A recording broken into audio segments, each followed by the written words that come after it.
आपका स्वागत है इस चैनल पर। हमारे साथ हैं हमारे एक्सपर्ट नीरज प्रसाद जी, जो आप जानते हैं दैनिक जागरण में लिखते हैं, क्विकविज में लिखते हैं, बहुत सारे टीवी चैनल्स पर, यूट्यूब शोज पर बातचीत करते हैं और आप सब बहुत उनको पसंद कर रहे हैं। नीरज जी, आपका बहुत बहुत स्वागत है इस शो में। Thank you Dinesh ji, thank you very much. And ये टेस्ट तो रियल टेस्ट क्रिकेट हो रहा है जिसमें बात आपके करते हैं सर इससे अभी तक हम टेस्ट हो रही है। मैं उससे पहले हमारे सब दर्शकों से अनुरोध करूंगा कि आप बहुत प्यार दे रहे हैं। जो हमने विराट कोहली और एम्पायर वाली बात की थी उसको आपने बहुत पसंद किया। इस वीडियो को भी अधिक से अधिक लोगों के साथ शेयर कीजिए, लाइक कीजिए, इस चैनल को सब्सक्राइब कीजिए, इस चैनल को भी शेयर कीजिए, ताकि मैं और नीरज जी जो बातचीत करते हैं वो आप तक लगातार पहुंचती रहे। नीरज जी, अनुमान ये लगाया जा रहा था कि भारत बुरे से बुरे हालात में कम से कम 300 स्कोर तो जरूर करेगा, और उसके बाद हमारे पास ऐसे 3 बढ़िया फास्ट बॉलर्स हैं जो न्यूजीलैंड को दिक्कत में डालेंगे। लेकिन तमाम जो आकलन थे, जो सोच थी, उसको उलट फेर करते हुए न्यूजीलैंड ने भारत को मात्र 217 पर समेट दिया। और जैसा आपने कल कहा था कि अगर पहले 10 ओवर्स में विकेट गिरे तो भारत के लिए दिक्कत हो जाएगी, और वही हुआ। कोहली बहुत जल्दी चले गए, ऋषभ पंत भी नहीं रुक पाए, और फिर उसके बाद तो ज्यादा लंबा सिलसिला चलना नहीं। वो तो उन्होंने बोला था यहाँ पे लोअर ऑर्डर नहीं खेल पाएगा। हाँ, ये आपने बोला था लोअर ऑर्डर नहीं खेल पाएगा। सर, पहला सवाल आपसे ये है, क्या गलतियां की भारत के बैट्समैन ने और क्या बढ़िया बातें की न्यूजीलैंड के बॉलर्स ने? देखिए, मेरे ख्याल से न्यूजीलैंड ने बॉलिंग बहुत डिसिप्लिन की जी। और वो जो कोहली का विकेट था, जेमिसन, अगर आपको याद हो, मैंने कहा था सऊदी नहीं, Jamieson is our biggest threat. He has got that extra and movement both outside and मतलब off and in both. Height भी बहुत अच्छी है। हाँ, height, and he is an intelligent bowler.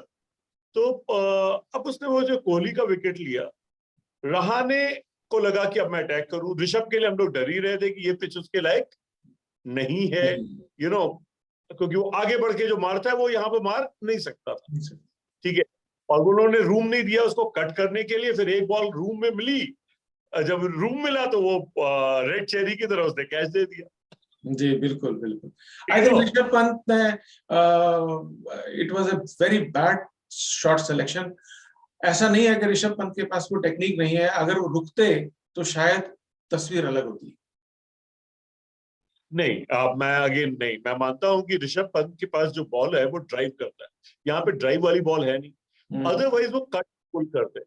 He does not have the punch, he does not have to negotiate and flick and all of, वो उसके पास capability नहीं है। अभी फेंडिंग वाली वो चीज, वो शॉट्स नहीं खेलता है। तो इस पिच पे क्योंकि रूम था तो उसके पास कट में ही जाना था, बट कट में वो उसको बहुत दे दी, थोड़े बाहर की बजाय उसने 10th 8th 9th 10th step वाली बॉल पे, क्योंकि उसको मिली ही नहीं थी, विकेट थी, फेंड वो करनी, तो he had to be stifled.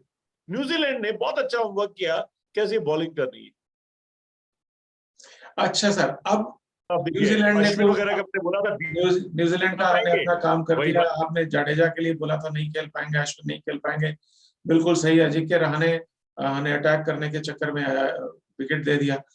अब सर, भारत की जब बॉलिंग शुरू हुई, 3 शानदार बॉलर, मोहम्मद शामी, ईशांत शर्मा और Bumrah the don. Sir, 101 run पे 2 विकेट है न्यूजीलैंड। क्या गलतियां की हैं हमारे बॉलर्स ने? यहाँ पे आई वॉज टेकन अबैक और मैंने व्हाट्सएप पे लिखा, they are bowling rubbish. Simple चीज है, जब ये वाली पिच होती है तो you ball at 5 to 6 metres पे बॉल करनी होती है, और ये कर रहे थे 7-8 मीटर्स पे। So ball was, they could coolly see the ball, they were not committing forward और backward, they were playing on back foot. और जब आगे करते थे 4 मीटर पे तो वो देते थे या ड्राइव मारते थे। तो बेसिकली जो 5 से 6 मीटर था, जो जेमिसन ने 5-6 मीटर, बोल्ट ने 5-6 मीटर, सऊदी 6 रहे थे, और मतलब गुड लेंथ की जगह थोड़ा शॉर्ट ऑफ गुड लेंथ, जब उनको पता था गुड लेंथ की जगह शॉर्ट ऑफ गुड लेंथ रहना चाहिए था। हाँ, और दूसरी दूसरी जो चीज मुझे बहुत अजीब लगी कि भारत वालों का मूवमेंट बहुत कम था। कैसे, ये मुझे समझ में नहीं आया, क्योंकि रिस्ट एक्शन फ्रैंकली जब तक सामी नहीं आए थे, बुमराह और ईशान तो बीट भी नहीं कर रहे थे। बीट भी नहीं कर शामी ने सकते। बीट करना चालू किया था, और मैं अपने व्हाट्सएप ग्रुप में बात कहा कि ये शेम है इंडिया में कि शायद Ashwin will take first wicket because he was hurrying people up.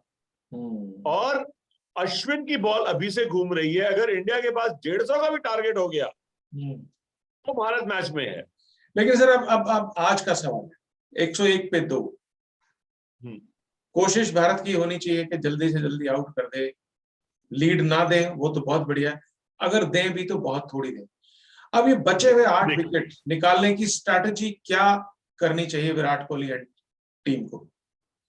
पहली चीज तो मैं बोलना चाहूंगा, आज फर्स्ट डे से भी घटिया है, तो आज का शायद मैच वॉश ऑफ हो जाएगा। तो ये भारत की चीज है कि 2 दिन निकल गया, तीसरा दिन निकल जाएगा।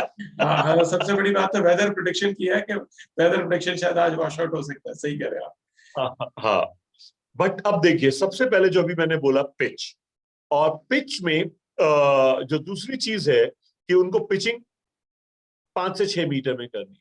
दूसरा, ईशान शर्मा के अलावा ना शामी ना Bumrah, they are not using the crease. Wherever you see Jamieson, he was using crease very well. कभी wide of the crease, kabhi next to stump. So get the angle and let the ball let the pitch do the talking. They were bowling straight. Yeah, so, cricket is and cricket is a game of angles. Cricket is a game of angles. So they were not using. So therefore, ऐसा नहीं कि ball नहीं कर रही थी, उतनी Jameson जितनी ball नहीं कर सकती, वो बात दूसरी है। बट अगर आप देखें, खट से उनका बैट आता था, बट बिकॉज लाइन में वो बिल्कुल रहते थे। अगर एंगुलर होता है तो लाइन में फिर एज लगने के चांसेस ज्यादा होंगे। If you're not getting off the pitch, so this is what they need to change. And tailenders, उनके भी नहीं बैटिंग कर पाएंगे। So, but I can tell you, Ross Taylor was not looking comfortable to me. So I feel that he can get out. But Williamson was solid and he can be rattled by Jadeja or Ashwin. Pacers के साथ मुश्किल है, unless until our pacers change और उनकी ball suddenly movement मुझे सिर्फ शामी में दिख रहा था और किसी में मुझे मूवमेंट दिख ही नहीं रहा। जी, तो नीरज जी, उम्मीद करते हैं कि वैसे तो संभावना है खेल ना होने की, आज बारिश बहुत जबरदस्त होने वाली है, पर उम्मीद करते हैं कि वॉश आउट नहीं होगा। और जरूर रात को भारतीय टीम इंडिया ने बैठकर सोचा होगा कि क्या गलतियां की, आज उन गलतियों को सुधारेंगे और भारतीय फैंस को कुछ ऐसा दिखाएंगे कि हम इस टेस्ट मैच में वापसी कर सकते हैं, इस टेस्ट मैच में बने हुए हैं। हम आपका बहुत बहुत धन्यवाद करते हैं सबका इस चैनल से जुड़े रहने के लिए। नीरज जी, आपका भी बहुत बहुत धन्यवाद लगातार अपनी बेबाक राय रखने के लिए। बट मैं एक चीज कहना चाहूंगा जी कि इंडिया जो है, अगर उनको 300 तक रोक लेता है तो India is in a game. Yes, they go and score 350, 370, then only the rain gods can save India. चलिए सर, देखते हैं, ये तो समय बताएगा क्या होगा। बहुत बहुत धन्यवाद Neeraj ji, thank you so much इस चैनल पर अपना टाइम देने के लिए। Thank you so much. Most welcome.